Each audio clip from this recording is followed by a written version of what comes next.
Hi everybody, my name's Doug Wilson and welcome to Yellowhawk Customs Outdoors annual fall rendezvous. Actually, it's just a big backpacking slash camping trip that we have every fall, and everyone's invited. However, I have noticed that when it's really cold like this, not too many people want to show up. So I'll be out there. You bet your bottom dollar on that one. So sit back, grab yourself a brew or a coffee or any other indulgence you care to partake in, and enjoy the video.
Alright, so we're on the trail. Kiva and I are heading to Tom's Run Shelter. I don't know, I want to say it's probably a mile and a half. Maybe less. There should be a couple of guys there already. And we're going to have a good time on the annual Yellowhawk Customs Outdoors Fall Rendezvous 2019. Morning, guys. This is the first morning of the Yellowhawk Customs Outdoors Annual Fall Rendezvous 2019. Yeah! It was 24 degrees last night. And the trees, look at the trees. The trees said, let's just let them all go. Robert Agnew. My man, looks like a mountain man, doesn't he? You know, I was a little hesitant this time of year about wearing something with fur. Yeah? How come? Well, where I'm from, usually this time of year you don't wear anything fuzzy or furry so you don't get your head blown off. Oh, yeah. All right, well, I got to get up out of this fart sack. Start the day. Feed the dog. Kiwi! Come here, Keith. There's Kiwi. There she is. She's like, get the hell up, man. I want some food. So I thought I would show you guys the knives that I brought on this fall rendezvous. And then I'll give you the philosophy behind it. Alright, so the first one on the left, that's the Delta Whiskey Backcountry. That was made by Mike Wallace at Wallace Edged Tools. All these knives you can have made for yourself as well. CPM 3V, it's my design. And it's like a big honking, not real big, it's only a 6-inch blade, maybe 6.5, 6 1/4. But it's a wilderness survival knife. It's got, features of, hard use. And the choke-up choil allows you to get some fine work out of it as well. So then we got the Farnhawk. That's made by Sam Farnworth at Firekeeper Forge. Okay, it's also my design. It's a collaboration between him and I, right? So that's just a everyday EDC camp utility knife, bushcrafter type thing. And then we have, that's ADCRV is the steel. And then we have another ADCRV knife. This is the Little Hawk. And this one's built by Brian Sells. This one's also my design. Brian Sells at English Mountain Knives. So all you have to do is look those guys up and you know, ascertain whether they can build you a knife or not as well. I don't get into the building part of it. They handle all that. What they do is they build the knife for you, and then they send it to me, and you and I work on a sheath system together for it. So it becomes a knife and sheath system. You know, highly unique. You're not going to get them anywhere else type thing, and you can have it any way you want it. All right? And then I use a Baco Laplander saw. That's what I use in the field most of the time. 3 knives like this and a saw. I usually don't carry an axe. I just don't feel it's necessary with what I do. So there you have it. Those are the knives and 1 saw that I'll be using for the Rendezvous. And this will take care of every need that I have out here.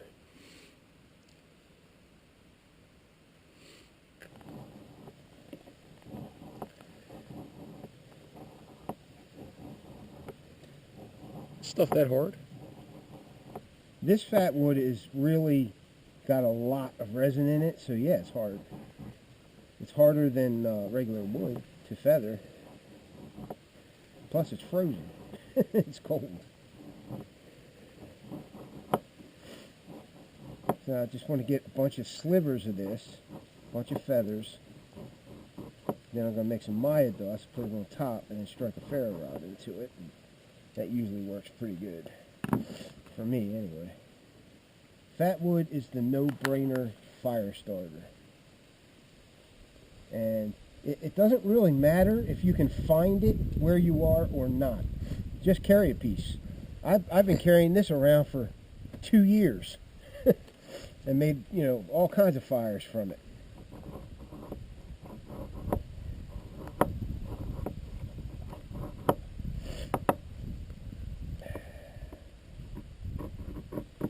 And this piece, you know, pick a good piece. It's got a lot of resin in it.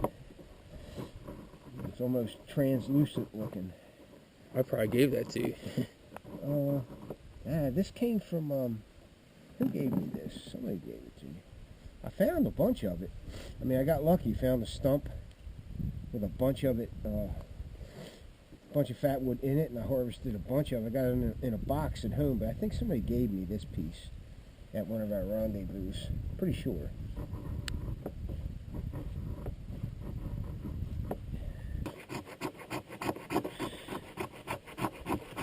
This one does a heck of a good job. So, if you got one tool that's not cutting it, use another tool. I don't think I ever go out in the field with less than at least 2 knives.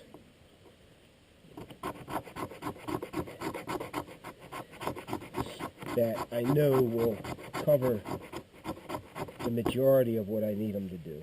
So. Alright, that looks good. A little bit more for added measure.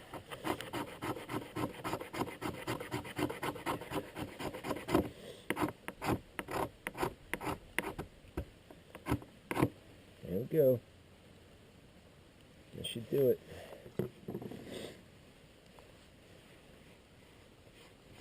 Alright.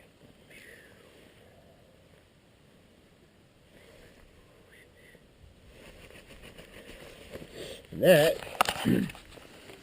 strike a ferro rod into that and that'll light up no problem. You need a really sharp spine in order to make Maya dust. If your knife doesn't have it, you're pretty much out of luck. You need to find it somewhere else.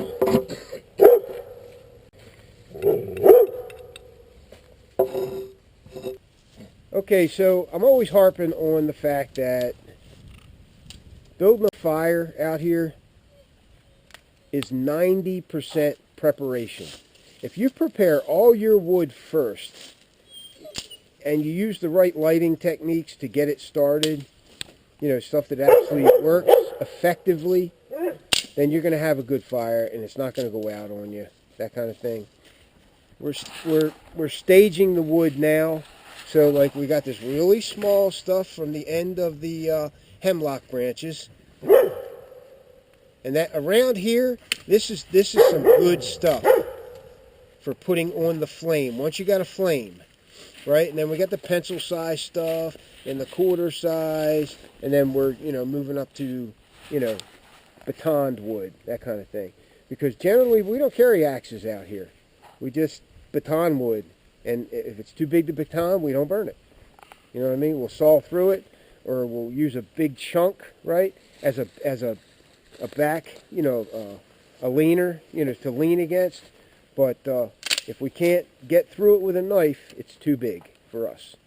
So, you know, we're not building huge fires out here. Dave likes huge fires, though. Dave's a huge fire builder. So when we go to light it, we'll see how it goes.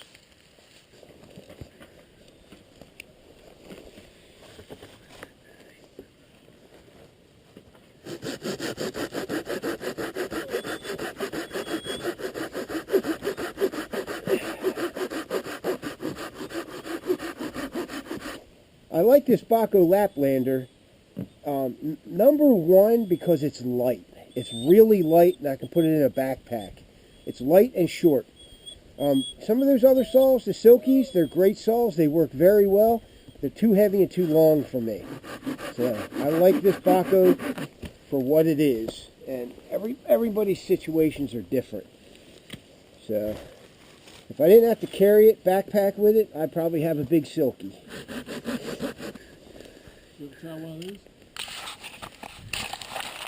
What's that? One of these? What is it? I'll give it a shot in a second. Who makes those? Silky. Who? Silky. Silky, yeah. Oh, that's nice. How long's the blade, though? I like, this one's got some length to it. Where's that baton at, Dave? Where is it? Stashed. Come on, give it up. Give it up. I know you're hoarding the batons, but geez. This is the mad batoner. Here, we're going to eat it. Delta Whiskey Backcountry.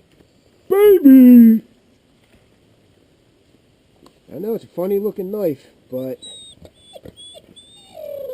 it does it. It simply does it.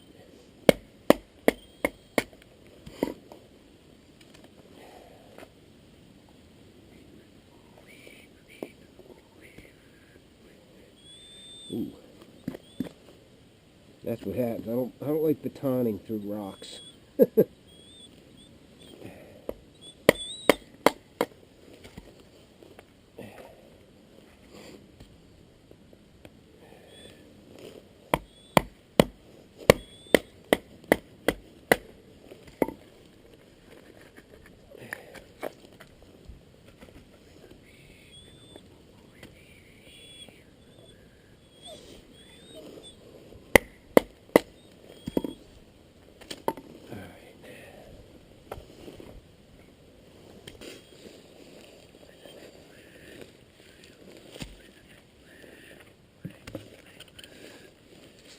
Alright, so I'm going to try out the Silky Pocket Boy that Robert Agnew brought with him.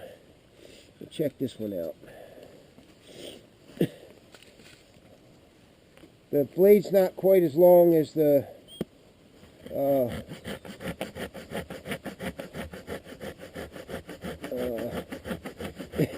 what's it called? What's this called? Baco. The Baco Laplander, right. Here's my brain again. Whoa. This thing's got aggressive teeth. Very aggressive.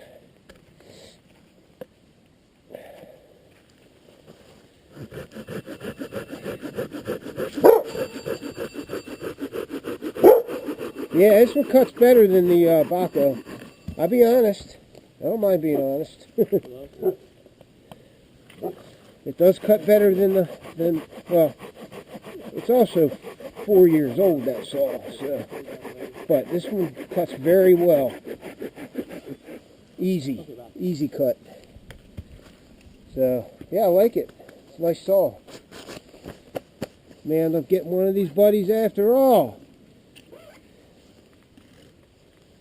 The Pocket Boy by Silky. Like, here's the Laplander, here's the Pocket Boy.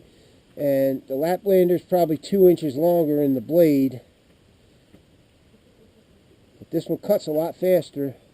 Significantly faster. I won't say a lot, but significantly faster. Alright, so check out all the groups at the Rendezvous, okay? We got one group up there at the shelter. We got a group here at this shelter. We got a group down there with 3 or 4 tents. Got another guy here. Oh, that's Rob's, right? That's yours, Rob? Mm-hmm. And we got Kiva going down to get a drink.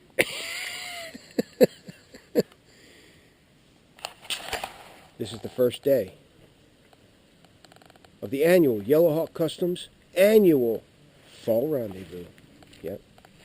This is where it's at. I'm telling you, this is where it's at.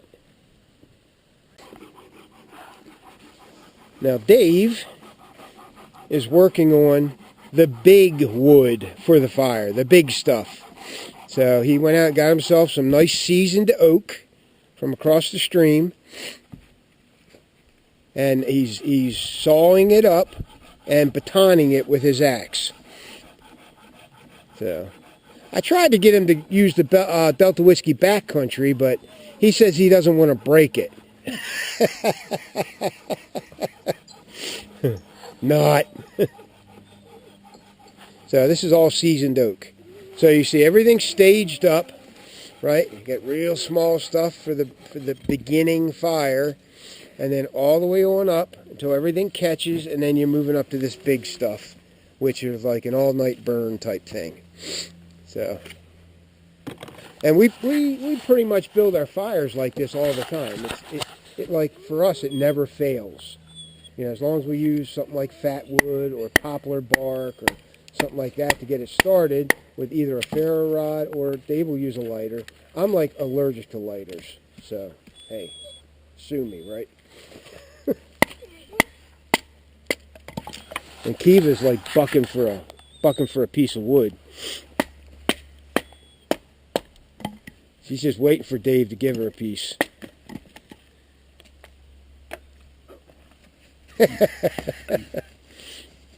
She won't take it, but she'll go and get it. How you doing, Rob? Cold? Yeah, I'm a little chilly. You don't look chilly. I'm chilled out. Everybody, this is Robert Agnew. He's a really good client of mine. So he's got a few of our sheaths, and now he's got another one and a knife. Do you have it on you? No. We'll show it. I don't want to mess it up. We'll show it later. We'll show it later. It's one of Cody Roberts' builds. It's called the Antietam. We're going to be putting out the Antietam Pro as soon as Cody can get to them, but that'll be in the future. And that's why this is red. So the guy wanted, he said if you can get anything in red, Ferro rod. Because from a distance I can tell it's here.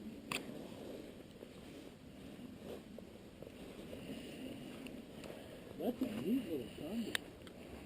Come on.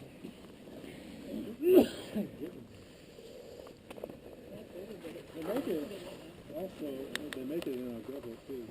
No, I mean that's what they do because they make it for people that are hunting. So if they need to wander out, they can still drink it real quick the way they did.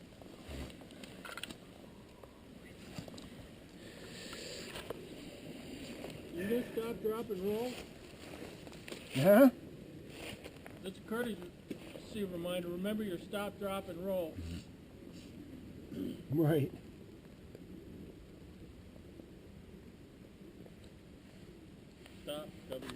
There it is.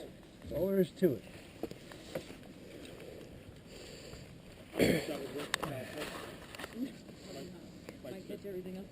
Holy shit, did you see that? They showed on the news the satellite view from the wildfire in California. Literally, you can see the scar there from space. And you just feed it from there. It's they're using 7 foot. Dishes are done. Huh?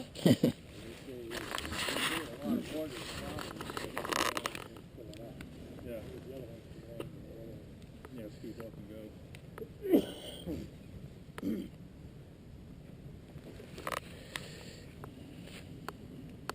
The fire is done.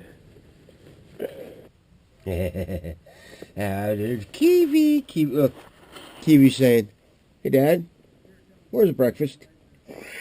Hey, Dad, where's breakfast? Stay there, stay. Ah, it's a pretty collar. She's a pretty girl. You hungry? You hungry? Huh? Alright, go. Good girl. Alright, time to get up. Rob's down there packing up. Dave gets a new trail name today. Alright.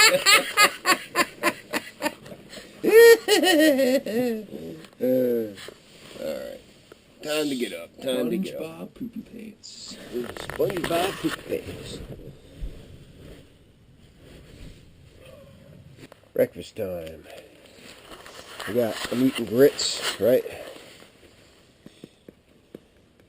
And my man John Ross said, "Why don't you put some bacon bits in it like you do down south in Tennessee?" I said, "All right, I'll give it a shot." So I put some bacon bits in it. We'll see what happens.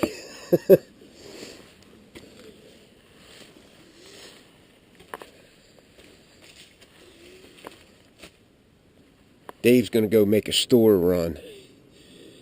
He's going to take Kiva with him. She's going to follow him. Kiva! Kiva! Come. Come on, babe. Come. Come. Come. Let's go. Good girl. Look at that. She's learning. Good girl. Come here, babe. Get some food. I know you're hungry. My baby. All right.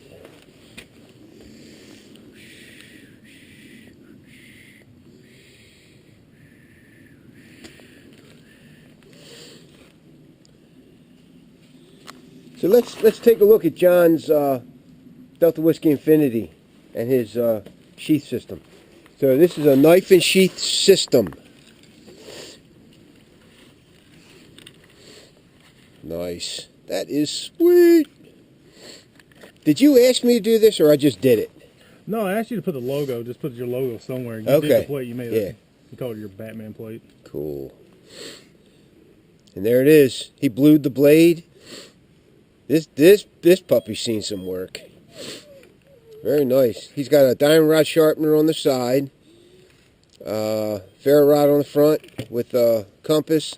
He's got the roto lock system on the back. They do not make these anymore, so please don't ask. They don't make these roto locks anymore. You press this button and it turns, right? So they don't make them anymore. But I do have another system that I developed as a roto system for smaller knives, less than 5 inches. So, and I'll make one of those for you. He's got a live fire on the back. Now he took this belt loop off of one of his other sheaths and attached it to this over top of the D-ring dangler system, and it worked pretty good. Very nice. So now, what's your honest opinion on this system, John? It's light. It's light. It's not heavy. Even with the sling, you ain't gonna notice you're carrying it. Right. I don't.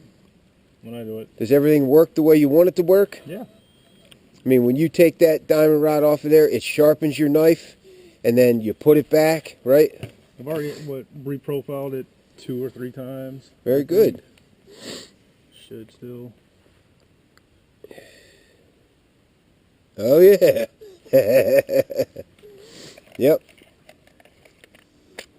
Very nice. Very nice. This is black brick KYDEX with carbon fiber OD green. And he's got a Magpul sling on it. Very nice. Very nice. Thanks, John. He's sitting here processing some poplar bark. All right. Cool, cool, cool. We'll get, you got your neck knife on you? We'll get Caitlin to show hers too. And here's his neck knife system. That's a condor, right? That knife? Yep. Yeah. Very nice. There you go. You saw it here first. The Yellow Hawk Customs Outdoors. There it is. There's this flip out ferro rod. We all know that works already. I show that a lot. Alright, time to eat some breakfast. And I gotta give some to Kiva too, because she's not gonna eat her dog food unless I put something on it. Right, Keith? So this is the second day. This is the second day of the 2019 Fall Rendezvous for Yellow Hawk Customs. Now we're in an area where it's mostly, hey, Kiva, come here. Where it's mostly hemlocks, pines, oaks, and maples. There's a few poplar strewn about. It took me about, I don't know, half hour to find this piece of poplar here. Okay? It's a huge piece. This piece will make, Kiva, come. This piece will make many bow drill sets. Okay? This is looks like a, medium-sized limb up near the top somewhere. And then a whole bunch of bark. No. Got a whole bunch of poplar bark off of it. So, some of it's wet, but we'll dry it and see how it goes. All right. Yellow Hawk Customs Outdoors. Combat and wilderness grade custom knife and sheath systems. We've got the badass gear for the badass outdoorsman. Yellow Hawk.